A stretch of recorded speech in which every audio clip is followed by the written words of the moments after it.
सुप्रभात प्रिय विद्यार्थियों, एक बार फिर से आपका इस पाठ में स्वागत है। इसका एक भाग हम कर चुके हैं कि हमने देखा कि रानी जो थी, इंग्लैंड की रानी एलिजाबेथ द्वितीय, वो अपने पति के हिंदुस्तान यानी कि जॉर्ज पंचम के हिंदुस्तान आने वाली थी और उसके आने के लिए बहुत विशेष तैयारियां चल रही थी। अखबारों में गूंज थी उनके आने की और वो दिल्ली के पालन जो एयरपोर्ट है, हवाई अड्डा है, वहां पर उतरने वाली है 5,000 रुपए का सूट डालकर। तो ऐसी काफी विशेष खबरें जो थी वो अखबार में आने लग गई थी।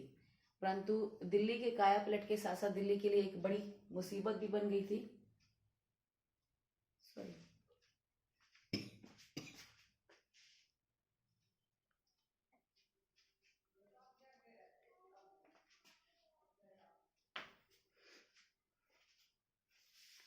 दिल्ली के लिए एक मुसीबत बनी हुई थी कि अब दिल्ली में जो मूर्तियां बनी हुई थी उनमें से कुछ ना कुछ गायब था, जिसे अजायब घरों में सुरक्षित रखा गया था। परंतु अचानक से दिल्ली में जो रानी का आगमन होने वाला था, उस समय जॉर्ज पंचम की मूर्ति पर से नाक गायब हो चुकी थी।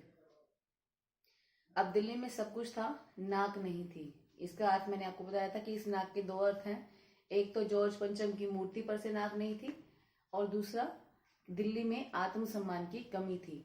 अर्थात जिन व्यक्तियों ने हमें 200 सालों तक परतंत्र बनाए रखा, गुलाम बनाए रखा, हम उसके स्वागत के लिए अपना सब कुछ न्यौछावर और बलिदान करने के लिए तैयार खड़े थे।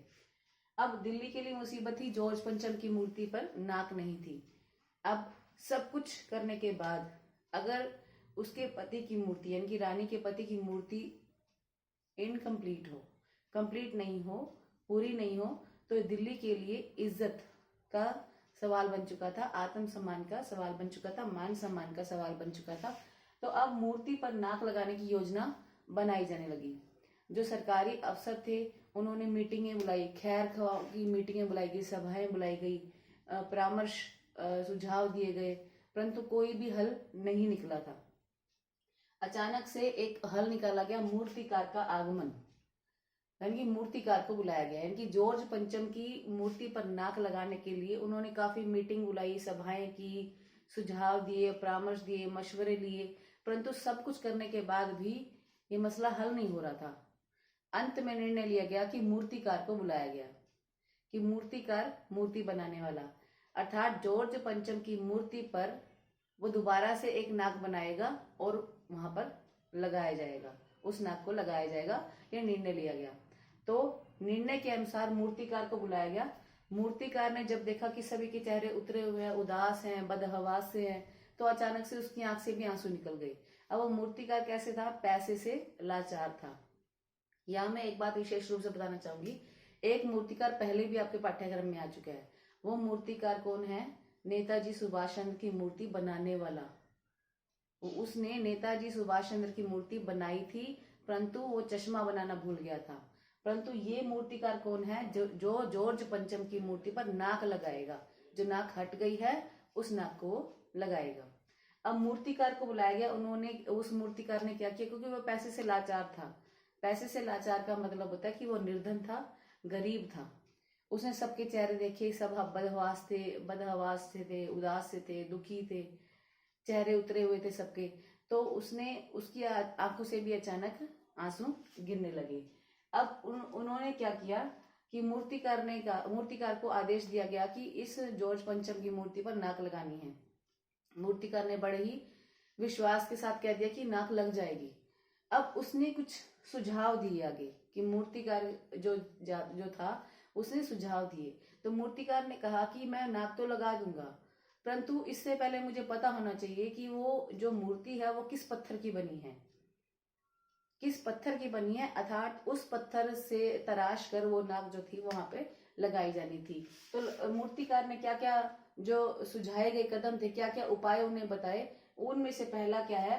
हिंदुस्तान के पहाड़ी प्रदेशों और पत्थरों की खानों का दौरा। अर्थात जैसे कि मैंने अभी आपको बताया कि मूर्तिकार ने कहा कि मैं नाक तो लगा दूंगा, परंतु उसके लिए मुझे उस मूर्ति के पत्थर की जानकारी होनी चाहिए। अब पत्थर की जानकारी के लिए, अब मूर्ति विशेष व्यक्ति की है, उसकी सारी जानकारी, जैसे उसकी ऊंचाई, लंबाई, चौड़ाई, सारी जानकारी जो थी वो फाइलों में रखी जाती है। अब पुरातत्व विभाग वालों को, जो क्लर्क जो था वो, उसने सारी फाइलों को टटोला, फाइलों में से निकाला, फाइलों में से खोजने की कोशिश की कि किस पत्थर से मूर्ति बनाई गई है। परंतु क्लर्क भी निराश हो गया और उसने आकर कहा कि फाइलें सब हजम कर चुकी हैं। फाइलें सब हजम कर चुकी है कहने का मतलब है अर्थात ऐसी कोई जानकारी जो जॉर्ज पंचम की मूर्ति के बारे में जो भी जानकारी है वो फाइलों में कहीं भी नहीं है। तो फिर से वो निराश हो गई। जैसा कि मूर्तिकार ने कहा कि मुझे पत्थर की जानकारी होनी चाहिए तभी मैं नाक बना पाऊंगा। तो फाइलों को टटोला गया लेकिन फाइलों में कुछ भी ऐसा नहीं मिला। फिर दोबारा से वो निराश हो गए। परंतु मूर्तिकार ने फिर से कुछ कदम उन्हें सुझाए, कुछ सुझाव दिए। उनमें पहला था हिंदुस्तान के पहाड़ी प्रदेशों और पत्थरों की खानों का दौरा। अर्थात जब उन्हें पत्थर की जानकारी नहीं थी तो मूर्तिकार ने कहा कोई बात नहीं, घबराने की बात नहीं है, मैं हिंदुस्तान के हर कोने में जाऊंगा, हर कोने पर जाकर देखूंगा कि ये पत्थर, ये जो मूर्ति है वो किस पत्थर से बनाई गई है, और हर पत्थर की खान का दौरा करूंगा, वहां पर भी जाऊंगा, देख कर आऊंगा और वहां से वो पत्थर लेकर आऊंगा। तो अचानक से सभी के चेहरों पर खुशी छा गई कि एक रास्ता मिल गया है। और उनमें से किसी ने भी कहा कि हिंदुस्तान में सब कुछ है, हिंदुस्तान के गर्भ में सब कुछ छुपा है। अर्थात हमारे हिंदुस्तान में जो सोने की चिड़िया कहलाता था, भारत जो था हमारे सोने की चिड़िया कहलाता था, वहां पर सब कुछ था। परंतु आवश्यकता किस चीज की थी? खोजने की थी। हमारे भारत में बहुत कुछ है, योग्यता है, शिक्षण है, सब कुछ है, बस आवश्यकता किस चीज की है? परिश्रम की है, खोजने की है।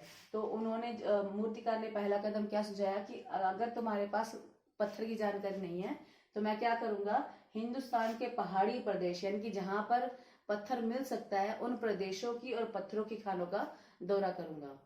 अब ये मूर्तिकार जो था वो पैसे से लाचार तो था ही, साथ में वो लालची भी था, स्वार्थी भी था। अब उसने इस मौके का फायदा उठाया। मौके का फायदा कैसे उठाया? एक तो उसको घूमने का अवसर मिल रहा था, इसलिए उसने सारे जगह पर घूमने की पहले मांग उठाई। इसलिए वो सारे प्रदेशों और सारे खानों में घुमाया, लेकिन वहां पर भी उसे वो पत्थर नहीं मिला था। और दूसरा उसने क्या रास्ता बनाया? अन्य मूर्तियों की नाक का निरीक्षण। अर्थात जब वो सारी जगह पर घूमकर आ चुका था, उसे कहीं भी मूर्ति जैसा पत्थर नहीं मिला था, तो फिर दोबारा से वहीं उदासी छा गई थी। फिर कमेटियां बैठी, फिर अचानक से फिर मूर्तिकार को बुलाया गया और मूर्तिकार ने फिर एक सुझाव दिया कि हमारे जो स्वतंत्रता सेनानी जो थे, जो शहीद सेनानी हैं, उनकी नाकों का निरीक्षण किया जाए। अर्थात किसी मूर्ति की नाक को हटाकर वहां से जॉर्ज पंचम की मूर्ति पर फिट कर दी जाए। इसके लिए उसने कहा कि मैं बिहार, पंजाब, मेरठ, जहां जहां भी हमारे स्वतंत्रता सेनानी थे, जैसे लाला लाजपत राय, दादा भाई नौरोजी इत्यादि जो हमारे स्वतंत्रता सेनानी थे, मैं उनकी मूर्तियों का निरीक्षण करूंगा और जिसकी नाक जॉर्ज पंचम की नाक से मेल खाएगी उस नाक को उतार कर मैं जॉर्ज पंचम की मूर्ति पर लगा दूंगा। तो अन्य उसका सुझाव क्या था? अन्य मूर्तियों का निरीक्षण। अर्थात पहले उसने सारे हिंदुस्तान के कोनों का दौरा किया, घूमा वो। दूसरी बात क्या किया कि वो स्वतंत्रता सेनानियों की नाक का निरीक्षण करने के लिए बिहार, पंजाब, बंगाल, मैसूर, कर्नाटक के इत्यादि जगहों पर घूमा और स्वतंत्रता सेनानियों की नाक का निरीक्षण किया। परंतु सबकी नाक, अंत में उसने क्या पाया? सबकी नाक जो थी, सभी सेनानियों की नाक जो थी, वो जॉर्ज पंचम की नाक से बड़ी निकली। अर्थात कोई भी नाक उस पर फिट नहीं हुई। तो फिर से वो वापस लौटा उन लोगों के पास, सरकारी अफसरों के पास, और खबर दी कि मुझे कोई भी नाक इसकी जैसी नहीं मिली। फिर से वही उदासी, क्योंकि रानी का आगमन होने वाला था और उस समय अगर जॉर्ज पंचम की मूर्ति पर नाक नहीं थी तो उसके लिए ये बहुत बेइज्जती वाली, जो अपमानित जैसा कुछ बन गया था, उनके लिए समस्या बन गई थी। तो फिर से एक और सुझाव दिया गया मूर्तिकार के द्वारा, शहीद बच्चों की नाक का निरीक्षण। अर्थात मूर्तिकार ने बोला कि एक और सुझाव उसने दिया। उसके लिए क्या किया कि सारे कमरों की खिड़कियां वगैरह सब बंद कर दिए गए, कमेटी बिठाई गई, फिर से सभा हुई और फिर से उसने सुझाव दिया कि बिहार में सन 42 में कुछ बच्चे शहीद हुए थे। बिहार सेक्रेटेरिएट में सन 42 में कुछ बच्चे शहीद हुए थे और उन बच्चों की जो नाक है उसका निरीक्षण किया जाए, यानी कि उन बच्चों की नाकों का निरीक्षण किया जाए। अर्थात बच्चे, क्योंकि स्वतंत्रता सेनानियों की नाक तो बड़ी थी, हो सकता है कि बच्चे की नाक छोटी हो तो वो जॉर्ज पंचम की मूर्ति पर फिट हो जाए, इसलिए उसने सुझाव दिया कि बिहार में सन 42 में जो बच्चे शहीद हुए थे उनकी मूर्तियों की नाक का निरीक्षण किया जाए, और हो सकता है कि वो छोटी नाक हो और जॉर्ज पंचम की मूर्ति पर फिट हो जाए। तो फिर से उसने वो बच्चों की नाक का निरीक्षण किया, खोजा, देखा, नापा, परंतु उन बच्चों की नाक भी जॉर्ज पंचम की नाक से बड़ी निकली। यहाँ पर एक बात हमें ये स्पष्ट हो जाती है कि हम भारतीय जो है उनकी नाक यानी कि उनका सम्मान जो है वो किसी भी ब्रिटिश शासक के सम्मान से काफी बड़ा है। चाहे वो स्वतंत्रता सेनानी है, चाहे वो बच्चा है, हमारी नाक जो हमारा आत्म सम्मान है वो किसी भी ब्रिटिश शासक की नाक से काफी बड़ा है। इसलिए जो शहीद बच्चे जो थे उनकी नाक भी वहां पर फिट नहीं हुई थी। फिर से वही उदासी, क्योंकि मुसीबत बनी हुई थी, जॉर्ज पंचम की नाक लगानी ही लगानी थी। तो पहले 3 जो थे सुझाव दिए गए कि पहले उसने बोला कि हिंदुस्तान के हर कोने में घूमूंगा, पहाड़ी प्रदेशों पर जाऊंगा, पत्थर खोज के लाऊंगा, परंतु पत्थर नहीं मिला। उसके बाद स्वतंत्रता सेनानियों की मूर्तियों के नाक का निरीक्षण किया गया, परंतु सभी की नाक बड़ी निकली। उसके बाद शहीद बच्चों की नाक का निरीक्षण किया गया। शहीद बच्चों जो बच्चे जो थे उनकी नाक भी जॉर्ज पंचम की नाक से बड़ी निकली। अब अंत में एक और सुझाव दिया गया, जिंदा नाक लगाना। फिर से मीटिंग बुलाएगी, सभा बुलाएगी, सारे कमरों को बंद कर दिया गया और फिर से मूर्तिकार ने कहा कि एक और सुझाव है, परंतु मैं चाहता हूं कि ये सुझाव जो है वो अखबारों तक ना पहुंचे, कि जॉर्ज पंचम की नाक लगा दी जाएगी, परंतु वो नाक कौन सी नाक होगी? जिंदा नाक लगाना। अर्थात हम अपने आत्म सम्मान को बचाने के लिए अपने किसी व्यक्ति की जिंदा नाक को लगाने के लिए वो तैयार हो गए थे। इसलिए एक सुझाव क्या दिया गया कि एक जिंदा नाक लगा दी जाए, अर्थात किसी व्यक्ति की नाक को उतारकर उस जॉर्ज पंचम की मूर्ति पर लगा दिया जाए। परंतु मुसीबत यह थी कि कोई व्यक्ति मानेगा कैसे?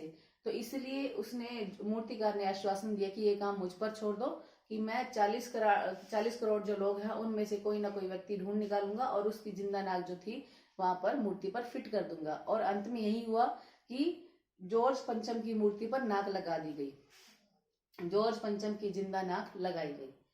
इतने सारे प्रयासों के बाद जब मूर्ति की नाक नहीं लगी तो एक जिंदा नाक लगाई गई और अखबारों में सुर्खियां आने लगी कि जॉर्ज पंचम की जिंदा नाक लगाई गई। जिंदा नाक जो कतई पत्थर की नहीं लगती, अर्थात वहां पर अखबारों में मतलब कुछ छुपाया गया, वो ये कि जॉर्ज पंचम की नाक तो लगाई गई है, परंतु वो बिल्कुल जिंदा नाक जैसी लगती है, मतलब कतई वो पत्थर जैसी नहीं लगती है। यानी कि बात को बताया गया लेकिन घुमा फिरा के कि जिंदा नाक लगाई गई है जो कतई पत्थर की नहीं लगती। अब जिंदा नाक को बचाने के लिए जॉर्ज पंचम की मूर्ति पर जिंदा नाक लगा दी गई थी, उस नाक को बचाने के लिए उसके आसपास काफी सफाई की गई। तालाब सुखाया गया और उसमें जो रवाब था, रवाब मीन्स जो काई वगैरह होती है, वो सब साफ किया गया ताकि रानी के आगमन वाले दिन ये नाक सूख ना जाए। क्योंकि आपको पता है कि जब व्यक्ति की मृत्यु हो जाती है तो वो उसका शरीर ढलना शुरू हो जाता है। इसी तरह से जब उसकी नाक उसके शरीर किसी के शरीर से निकाली जाए तो अर्थात वो मृत हो चुकी है और कुछ समय के बाद वो मृत सी लगने लग जाएगी, मरने जैसी सूखी सी लगने लग जाएगी। इसलिए उसके आसपास सारी सफाई की गई, फिर से पहरेदार तैनात कर दिए गए और जॉर्ज पंचम की नाक की सुरक्षा की गई। जॉर्ज पंचम की मूर्ति पर नाक लगाई गई और अंत में अखबारों का विरोध। अंत में वो दिन आ गया जब रानी को आना था, जब रानी जो थी वो आने वाली थी। उस दिन अखबार जो थे वो बिल्कुल मौन थे, मौन मतलब चुप थे। जिस दिन जॉर्ज पंचम की मूर्ति पर नाक लगाई गई थी और रानी का आगमन था, उस दिन अखबार जो थे वो मौन थे, चुप थे। अखबार कैसे चुप रह सकते हैं? कहीं ना कहीं कोई ना कोई घटना तो होती है हमारे देश में भी। कोई किसी का समारोह होता है, कोई पार्टी होती है, कहीं किसी का अभिनंदन किया जाता है, कोई विद्यालय कोई समारोह करवा रहा होता है, कहीं ना कहीं कोई ना कोई जानकारी जरूर होती है, खेल की या राजनीति कोई जानकारी जरूर होती है जो अखबारों में छपी होती है। अखबार कभी भी चुप नहीं रह सकते हैं। लेकिन जिस दिन रानी का आगमन हुआ उस दिन अखबार चुप थे। कहीं रिबन नहीं काटा गया था, कोई पार्टी नहीं थी, कोई समारोह नहीं हुआ था, कोई राजनीतिक सूचना नहीं थी, अखबारों में कुछ भी नहीं छापा गया था। अर्थात अखबार मौन रहकर, चुप रहकर अपना विरोध प्रदर्शित कर रहे थे। अर्थात एक ब्रिटिश शासक के लिए और उसकी रानी के आगमन के लिए इतना सब कुछ किया गया, एक जिंदा नाक लगाई गई और उस बात के लिए वो अपना विरोध प्रदर्शित कर रहे थे। वो कैसे विरोध प्रदर्शित कर रहे थे? अखबारों में कुछ ना छाप कर। और उस दिन क्या हुआ कि जिंदा नाक लगाई गई और रानी का आगमन तय हो गया। आशा करती हूँ कि आपको इन बिंदुओं के माध्यम से पाठ समझ आ गया होगा। अब आप इन बिंदुओं को ध्यान से सुनेंगे, समझेंगे और उसके बाद बाकी बचे हुए पृष्ठों को ध्यान से पढ़ेंगे। और अगर कोई भी बात समझ ना आए तो आप मुझे संपर्क कर सकते हैं। धन्यवाद।